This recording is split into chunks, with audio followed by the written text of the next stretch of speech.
சொந்தங்கள் அனைவருக்கும் திருக்குடும்ப பெருவிழாவில் வாழ்த்துக்களை பேரானந்தத்தோடு தெரிவித்துக் கொள்கின்றேன்.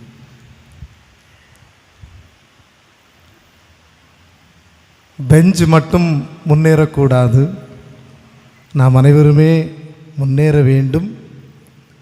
பெஞ்ச் மட்டும் ஆண்டவருடைய அருகாமை நோக்கி வரக்கூடாது, நாமும் ஆண்டவரை நோக்கி அருகாமை அனுபவத்தை பெற வேண்டும் என்கிற ஒரு அற்புதமான ஒரு அனுபவத்தை இந்த ஆலயத்திலே இந்த மாலை வேளையிலே நாம் பார்க்க முடிகிறது.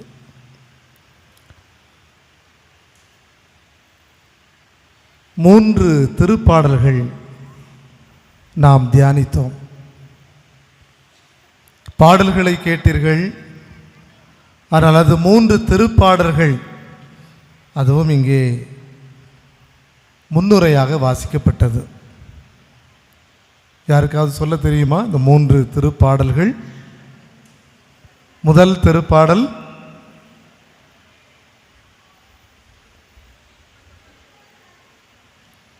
அதில் உள்ள வரிகளையாவது கொஞ்சம் சொல்லுங்க பார்ப்போம்.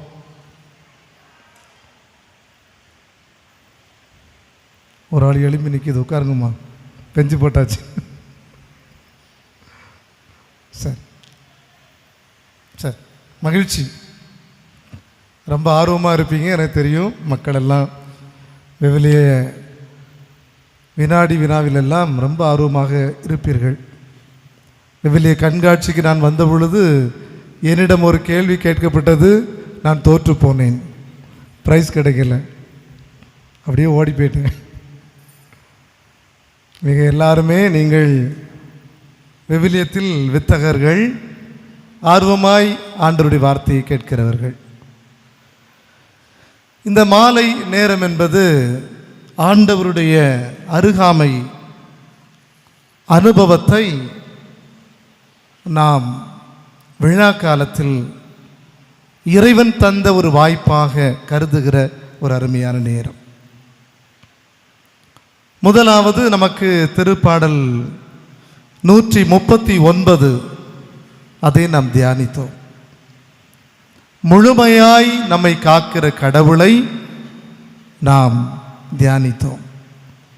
நடப்பது படுப்பது அனைத்து அசைவுகளையும் அறிந்த ஆண்டவரை, கற்பனை கெட்டாத விதத்தில் கைபிடித்து வழி நடத்துகிற அவரை நன்றியோடு நாம் நினைத்து பார்த்து அவருடைய பாதுகாப்பை முழுமையாக அறிந்து நாம் நன்றி பெருக்கோடு தியானித்தோம். திருப்பாடல் 139. இரண்டாவதாக நாம் தியானித்தது திருப்பாடல் 23.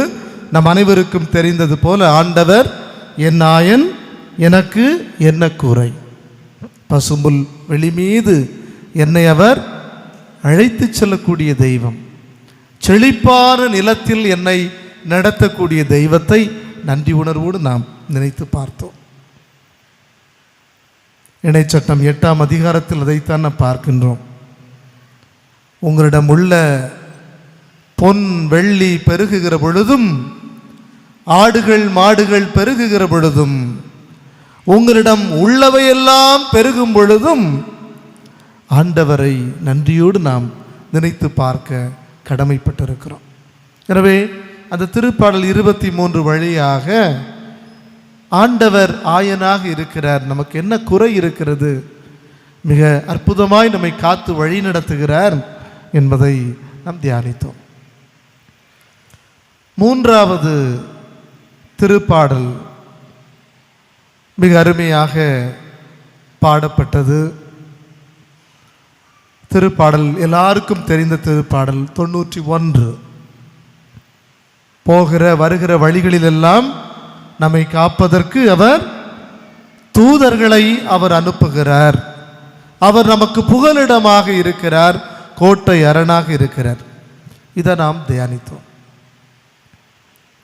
எனவே ஆண்டவருடைய பாதுகாப்பு அனுபவத்தை இந்த 9ஆம் திருவிழாவில் நாம் நன்றி பெருக்கோடு நினைப்பதற்கு இறைவன் தந்த ஒரு அரிய ஒரு வாய்ப்பு. அவரை புகழ்ந்து பாடிக்கொண்டே இருக்கலாம். ஏனென்றால் நமக்கு எல்லாருக்குமே தெரியும் நம்முடைய குடும்ப வாழ்க்கை எப்படி போய்கொண்டிருக்கிறது என்பது தெரியும். துன்பங்கள் துயரங்கள் துரத்தினாலும் துணிச்சலோடு நம்மை வாழ வைத்து அழகு பார்க்கிற தெய்வத்தை இன்பத்தில் மட்டுமல்ல, சந்தோஷத்தில் மட்டுமல்ல, சங்கடங்களிலும் அவரை ஆராதிக்க நாம் கடமைப்பட்டிருக்கிறோம். ஏனென்றால் அவருடைய திட்டப்படி எல்லாம் அரங்கேறுகிறது என்று சொன்னால் அதுதான் நம்முடைய பரிசுத்த திருக்குடும்பம் நமக்கு கற்றுத்தரக்கூடிய பாடம். அருமையான ஒரு இறைவேண்டல் அனுபவம். ஆலயத்தில் அமர்ந்தாலே, அவருடைய திருமுக தரிசனத்தில் அமர்ந்தாலே அது ஆனந்தமான அனுபவம். குளித்து விட்டால் உடல் புத்துணர்ச்சி பெறுகிறது. இப்படி அகுஸ்தினார் அழகாக சொல்லுவார், ஒரு இறைவேண்டல் அனுபவம் என்பது ஆன்மாவின் அக குளியல்.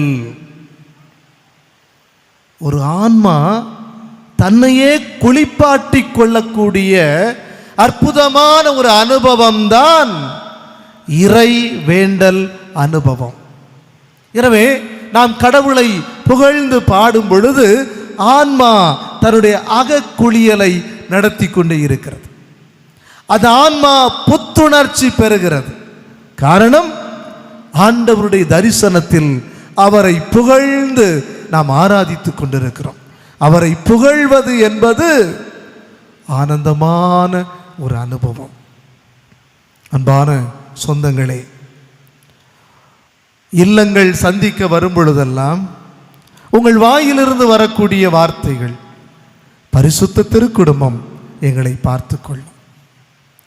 பரிசுத்த திருக்குடும்பம், இந்த பரிசுத்த திருக்குடும்பம் என்பது குழந்தை முதல் முதியவர்கள் வரைக்கும் முணுமுணுக்கக்கூடிய அற்புதமான ஒரு புகழ்ச்சி கீதம். அதை இந்த பங்கிலே ஒவ்வொரு இல்லங்களிலும் நான் அதை அனுபவித்திருக்கிறேன். கஷ்டங்கள் கவலைகள் இருந்தாலும் பரிசுத்த திருக்குடும்பம் கண்மலையாய் எங்களை காக்கும் என்பது உங்கள் ஒவ்வொருவருடைய ஒரு அற்புதமான அனுபவம். திருத்தந்தை 13ஆம் லியோ உலகம் முழுவதும் இந்த திருக்குடும்பத்தினுடைய புகழ்ச்சி கீதம் இசைக்க வேண்டும், இந்த பக்தியை பரப்ப வேண்டும் என்று ஆணையிட்டார். இப்போது இருப்பவர் திருத்தந்தை 14ஆம் லியோ. திருத்தந்தை 13ஆம் லியோ இந்த திருக்குடும்பத்தினுடைய மகத்துவத்தை, இந்த உன்னதமான குடும்பத்தை உலகம் அறிந்து கொள்ள வேண்டும் என்று எல்லா குடும்பங்களிலும் அந்த பக்தி மிகு திருக்குடும்ப ஜெபத்தை அவர் அறிமுகப்படுத்தினார். திருத்தந்தை 15ஆம் பெனடிக்ட் அவர்கள் கண்டிப்பாக இந்த பரிசுத்த திருக்குடும்பத்தை விழாவாக கொண்டாட வேண்டும் என்று அழைப்பு விடுத்தார். அந்த அடிப்படையில் தான் நாம் திருக்குடும்பத்தை கொண்டாடுகிறோம். புனித அன்னை தெரசா அழகாக சொல்லுவார். இன்று அன்னை தெரசா நற்பணி இயக்கம் கொண்டாடுகிறது. அது அன்னை தெரசா அழகாக சொல்லுவார், இந்த திருக்குடும்பம் அதை உற்று நோக்கும் பொழுது நான் தியானிப்பது ஒன்றே ஒன்றுதான். அவர்கள் கடவுளை அன்பு செய்தார்கள், ஒருவருக்கொருவர் ஆழமாய் அன்பு செய்தார்கள். இதுதான் திருக்குடும்பம் என்று அன்னை தெரசா குறிப்பிடுகிறார். கடவுளையும் அன்பு செய்தார்கள், இல்லத்தில் இருக்கக்கூடிய ஒவ்வொருவரையும் அவர்கள் அன்பு செய்தார். இதுதான் திருக்குடும்பத்திலிருந்து படிக்கக்கூடிய பாடம் என்றார். பிரான்சிஸ் டி சேல்ஸ் அவர் அழகாய் சொன்னார், இந்த பரிசுத்த திருக்குடும்பத்தை எந்த குடும்பம் பின்பற்றுகிறதோ அந்த குடும்பம் விண்ணக வாயிலை சென்று சேரும், அதில் நான் உறுதியாய் இருக்கிறேன் என்றார். ஆமன்பான சொந்தங்களே, இந்த திருக்குடும்பத்திலிருந்து படிக்க வேண்டிய பாடங்கள் ஏராளம், பல பல பாடங்கள். பல பல பாடங்கள். It's a school of gospel என்று சொல்கிறார். நற்செய்தியின் பள்ளிக்கூடம் அந்த திருக்குடும்பம். It's a school of communion and prayer. அழகாக சொல்லப்பட்டிருக்கு. இணைந்து வருவது எப்படி என்பதை இந்த பள்ளிக்கூடத்திலிருந்து தான் நாம் கற்றுக்கொள்ள வேண்டும். இறைவேண்டலில் இணைந்திருப்பது எப்படி, ஆண்டவருடைய அருகாமை அனுபவத்தை அனுபவிப்பது எப்படி என்பதை இந்த பள்ளிக்கூடத்திலிருந்து தான் நாம் படித்துக் கொள்ள வேண்டும். இது நற்செய்தி கற்றுத்தரக்கூடிய பள்ளிக்கூடம்.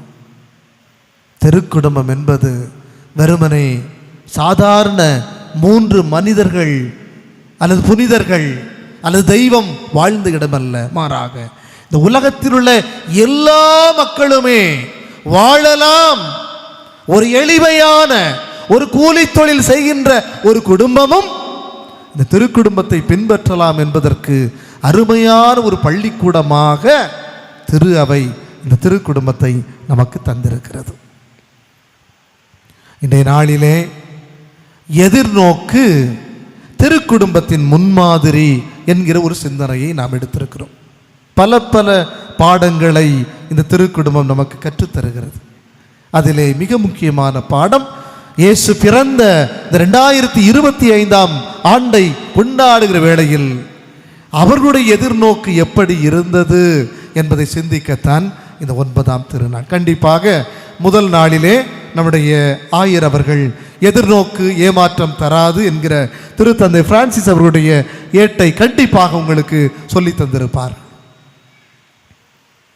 அதிலே பவுலடியார் அழகாக சொல்லுவார், கிறிஸ்துவின் அன்பிலிருந்து என்னை யார்தான் பிரிக்க முடியும்?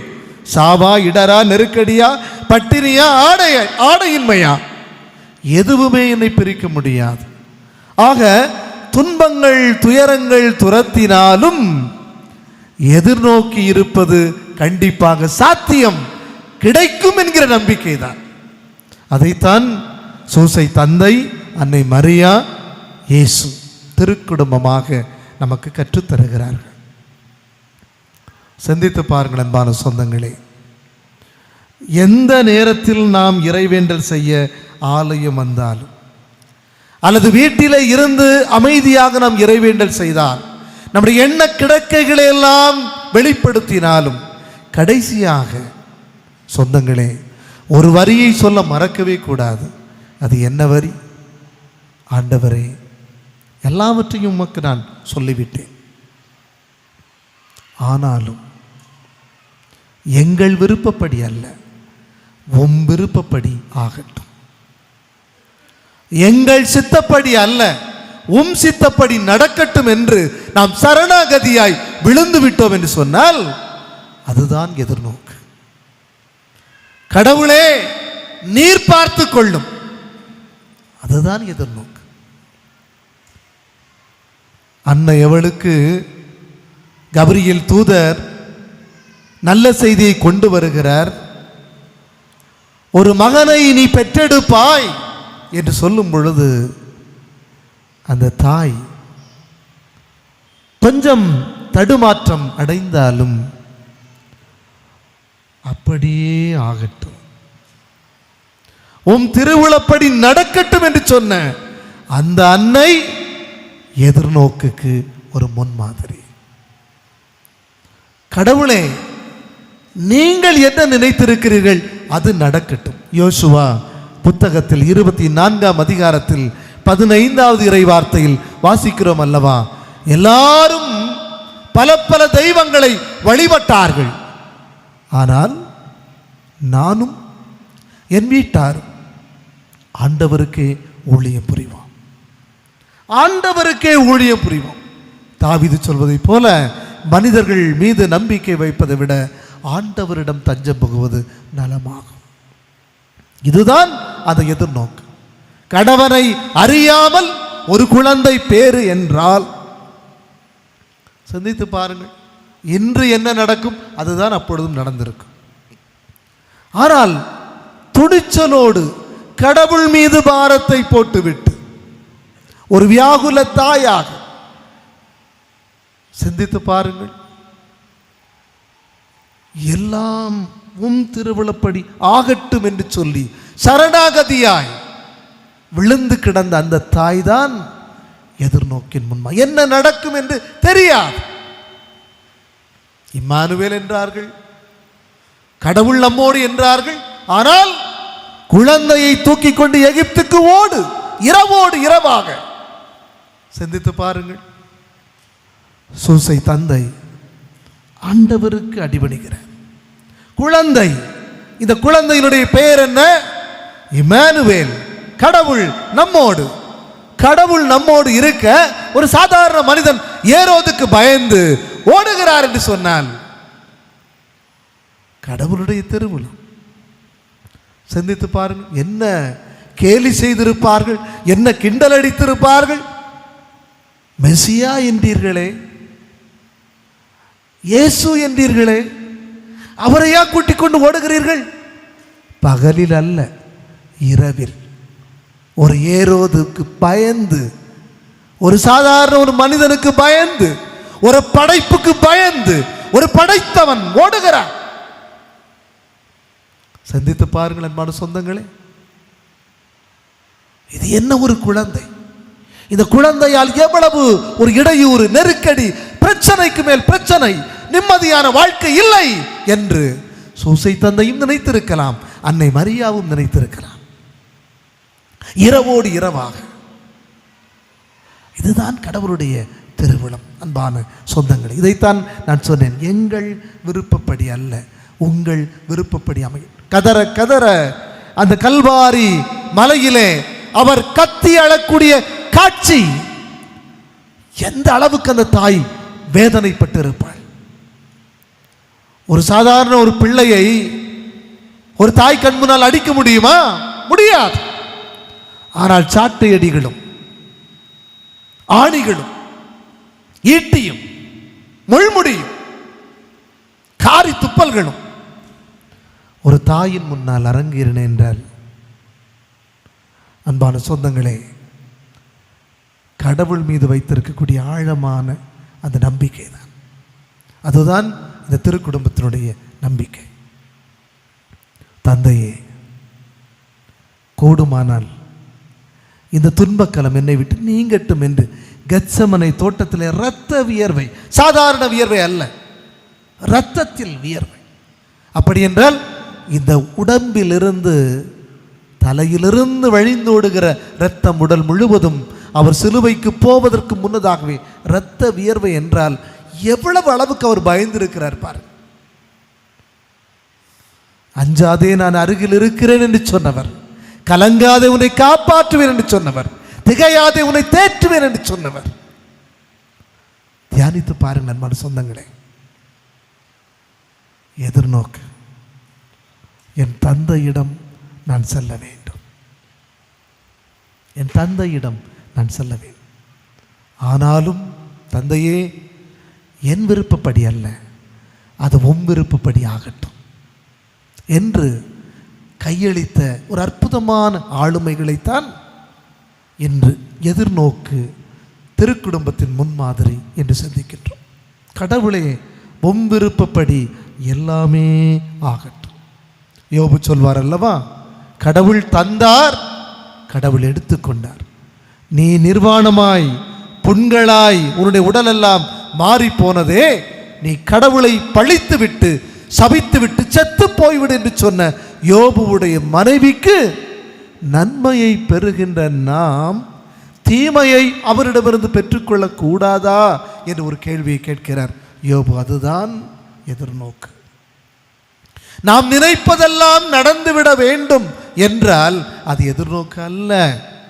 மாறாக நம்முடைய திட்டங்களை தாண்டி கடவுளுடைய சித்தத்துக்கு அடிபணிந்தோமே என்றால் அதுதான் நாமெல்லாம் எதிர்நோக்கின் மக்கள் என்பதற்கு அர்த்தம். ஆனால் பல தருணங்களில் நாம் எதிர்நோக்கின் மக்கள் அல்ல என்பதை எப்படி நாம் கண்டுபிடித்தோம்? எப்படி கண்டுபிடித்தோம்?